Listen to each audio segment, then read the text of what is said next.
Well, I would like to begin by summarizing and reaffirming the positions my partner and I. My partner responded to Ms. Ochoa's argument, saying that people being murdered innocently is the judicial branch's fault and not the law itself.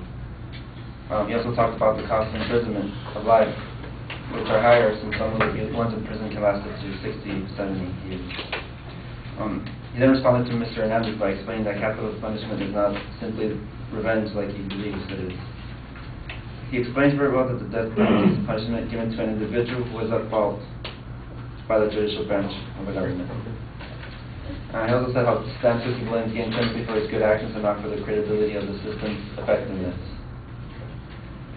I also formed my disadvantaged arguments, which include the victim's family displeased and discontent with what happens, and removing capital punishment make 3 strikes look faulty and unjust, and then the risks that are always involved with keeping the criminal in jail for the rest of their life, which is putting harm to the lives of the citizens and the jail guards. I would like to end with emphasizing that keeping capital punishment is and will be effective for the years to come. Capital punishment has been getting tweaked to better the system overall. First off, there were complaints about the lethal injection method, which includes 3 different injections in the procedure.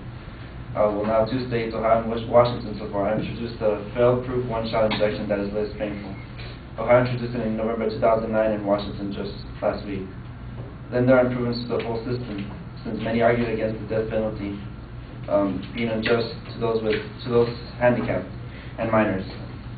All the next information I'll provide is from a website called deathpenalty.org that provides a lot of information and numbers on this topic. In 2002, the Supreme Court held in Adkins versus Virginia that it is unconstitutional to execute defendants with mental retardation. In 2005, the Supreme Court in Roper versus Simons struck down the death penalty for juveniles. The website also shows that since 1973, over 130 people have been released from death row with evidence of their innocence. The number of people exonerated has been increasing year after year, with an increase in technology and methods to find the person innocent. I'd just like to say that the request to remove capital punishment is not as strong as it would have been like decades ago, because today the system is modern and has improved in many ways. It serves as a just punishment that fits the crime, the murder committed. Lots and lots of people are being found innocent, and so to argue that we need to remove capital punishment in today's world is not a good argument, since the system has infinitely improved, and not as many arguments can be made against it.